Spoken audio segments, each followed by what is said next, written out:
Good morning दोस्तों। आज की इस वीडियो में मैं आपको एक बहुत इंपॉर्टेंट बात बताने वाला हूं। देखिए दोस्तों, आपके बहुत सारे मामले चल रहे होते हैं। 498 भी चल रहा होता है, 125 सीआरपीसी भी चल रहा होता है, और भी मामले आपके सिविल और क्रिमिनल के चल रहे होते हैं। और दोस्तों, ऐसे में मैट्रिमोनियल मामलों में क्या होता है कि अधिकतर दूसरे शहर से आपके ऊपर किए जाते हैं। फॉर एग्जाम्पल, आप दिल्ली में रहते हैं लेकिन आपकी वाइफ मुंबई में रहती है, तो वो मुंबई से आपके ऊपर मुकदमा डालती है और आपको दिल्ली से मुंबई ट्रेवल करके जाना पड़ता है।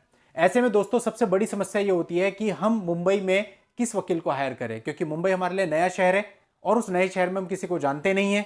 तो फिर हम कैसे वकील हायर करें? क्योंकि दोस्तों, जो लॉयर होते हैं, अधिकतर लॉयर्स का हमें किसी से रेफरेंस मिलता है, कोई हमें बताता है कि ऐसा लॉयर है, तो हम उसके पास जाकर के बात करते हैं अपने मटेरियल से रिलेटेड। लेकिन चूंकि वो शहर दूसरा है, वहां हमारा कोई जानने वाला नहीं है, तो रेफरेंस का तो मतलब नहीं उठता। अब दोस्तों, बात ये रह जाती है कि हम इंटरनेट पे सर्च करके कई बार लॉयर्स को ढूंढते हैं, और दोस्तों ऐसा भी देखने में आया है कि ऐसा करने पे कई बार लोगों को धोखा भी लग जाता है। वो जो चाहते थे, जो उनकी एक्सपेक्टेशंस थी, वो चीज नहीं मिल पाती है। तो दोस्तों, अब समस्या ये आती है कि हम मुंबई में किस लॉयर को अपने लिए हायर करें। हम ऐसी क्या चीजें उसमें देखें कि हम उस लॉयर को हायर कर लें कि वो हमें हमारे केस में सफलता दिला सके। यही हमारे आज के इस वीडियो का टॉपिक है, और इस टॉपिक पर आज मैं आपको सब कुछ बताने वाला हूं जो बहुत हद तक आपको सहायता देगा अपने वकील को चुनने।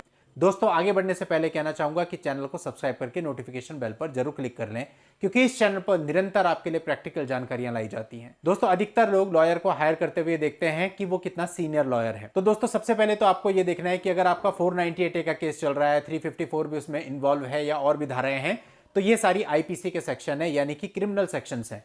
तो ऐसे में बेटर होगा कि आप क्रिमिनल बैकग्राउंड के लॉयर को हायर कीजिए, जो कि ये सारा काम आपका कर देगा। 498 वगैरह इन सब चीजों को डील कर लेगा, और फैमिली मैटर्स में भी क्रिमिनल लॉयर डील करते हैं, तो वो दोनों काम आपके एक ही जगह पर हो सकते हैं।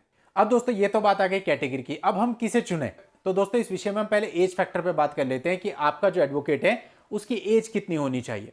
वैसे तो दोस्तों, इसका कोई फिक्स फॉर्मूला हो नहीं सकता, कि दोस्तों हर एक का अनुभव अलग होता है। कई बार आपने देखा होगा, बहुत सीनियर काउंसिल होते हैं, 40 ईयर्स का उनका एक्सपीरियंस होता है, और उनकी स्पीच ही ऐसी होती है कि वो अपने आप में काफी होती है। कई बार ऐसा होता है कि सीनियर लॉयर्स होते हैं, but due to age factor वो इतने इफेक्टिव नहीं रह जाते। कई बार ऐसा होता है कि यंग लॉयर्स होते हैं, लेकिन वो बहुत अच्छी प्रेजेंटेशन दे देते हैं। कई बार ऐसा भी होता है कि यंग लॉयर्स को अनुभव की कमी होती है, जिससे आपको नुकसान हो जाता है।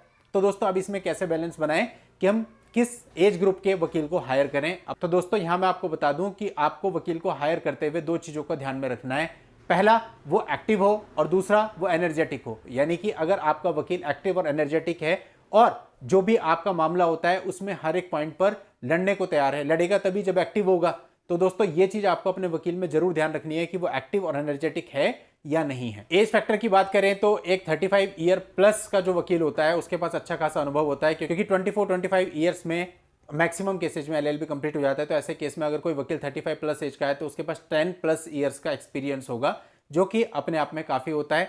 बस आपको यह भी ध्यान रखना है कि वकील साहब जिसके पास आप जा रहे हो उनके पास काम कितना है, क्योंकि जितना ज्यादा काम जिसके पास होगा उतना ज्यादा अनुभव भी उसके पास होगा।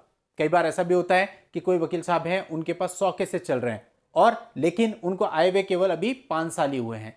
लेकिन कई बार ऐसा होता है कि एक वकील साहब है जो कि 20 साल से कोर्ट में है, लेकिन उनके हाथ में केवल 10 ही केस हैं। तो अब आप बताइए किसका अनुभव ज्यादा होगा? तो यह चीज भी आपको ध्यान में रखनी है कि जिन भी वकील साहब के पास आप जा रहे हैं, अगर उनके हाथ में नंबर ऑफ केसेस ज्यादा हैं, तो जाहिर सी बात है वो डीलिंग उनकी ज्यादा होगी, तो उनका एक्सपीरियंस भी अकॉर्डिंग टू दैट कंडीशन ज्यादा होगा। यानी किसी का एक्सपीरियंस काउंट करते हुए जस्ट उसकी एज या उसका नंबर्स आपको नहीं देखने कि उसे कितने साल हो गए वकालत में, बल्कि यह भी देखना है कि उसने कितना काम आज तक डील किया है। कई बार दोस्तों, एक फैक्टर और होता है कि कोई व्यक्ति है, उसने अपना रजिस्ट्रेशन लॉ में करवा लिया, यानी खुद को एज एन एडवोकेट एनरोल करवा लिया, लेकिन कभी प्रैक्टिस नहीं करी। आज 20 साल के बाद उसको लगता है कि मैं प्रैक्टिस करता हूं, और वो वापस प्रैक्टिस में आ जाता है। बट देखने वालों को ये लगता है कि इसका रजिस्ट्रेशन तो 20 साल पहले से है, यानी कि इसका 20 साल का एक्सपीरियंस है। ऐसे भी मामले आते हैं दोस्तों, लेकिन वास्तविकता ये होती है कि उन्होंने अभी अभी वकालत शुरू की होती है, लेकिन उनका रजिस्ट्रेशन 20 साल पहले का है। तो दोस्तों, इस फैक्टर को भी आपको ध्यान में रखना है।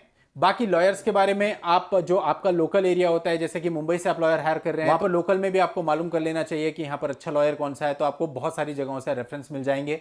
कोर्ट के अंदर जाके बहुत सारी शॉप्स होती हैं, बहुत सारी कैंटीन्स वगैरह होते हैं, वहां पे जाके आप मालूम कर सकते हैं कि यहाँ पर क्रिमिनल का अच्छा लॉयर कौन सा है। तो आपको 4-5 नाम ऐसे सुनने को मिलेंगे जिसके बारे में जिक्र हर कोई कर रहा है, मतलब कि वो 4-5 लॉयर उस जगह के ऐसे लॉयर हैं जो इन चीजों को अच्छे से डील करते हैं। आप उनसे जाके मिलिए, और जिसके साथ भी आपका कंफर्ट जोन बनता हो उसको आप हायर कर सकते हैं, यानी कि फीस स्ट्रक्चर वगैरह जिसका आपको लगे कि आपके लिए सूटेबल और रीजनेबल है। साथ ही आपको उससे बात करके कॉन्फिडेंस है, आपको लगे कि हाँ, यही मेरे केस के लिए सही लॉयर है तो आप उसको चुन सकते हैं। दोस्तों, आपका केस पूरी तरह से आपके लॉयर पर ही डिपेंड करता है, इसलिए आपको लॉयर को चुनते वक्त बहुत ही सावधानी रखनी है और बहुत ही ध्यान से सोच समझ के जांच पड़ताल करने के बाद ही लॉयर हायर करना है। एक लॉयर आपके मरे हुए केस को भी जिंदा कर सकता है और एक गलत स्टेप आपके अच्छे खासे केस को भी खत्म कर सकता है। तो इसलिए यह चीज बहुत ध्यान में रखें। तो इसलिए दोस्तों, यहां पर जल्दबाजी नहीं करनी है, सोच समझ के अपना लॉयर, अपना काउंसिल आपको हायर करना है, जो कि आपको कोर्ट में अच्छे से रिप्रेजेंट करके आपको जीत दिलवाने में आपकी पूरी पूरी मदद कर सके। चलिए दोस्तों, आज के इस वीडियो में इतना ही। नेक्स्ट वीडियो में नई लीगल जानकारी के साथ मैं आपसे फिर मिलता हूं। तब तक के लिए goodbye and thank you for watching. Take care.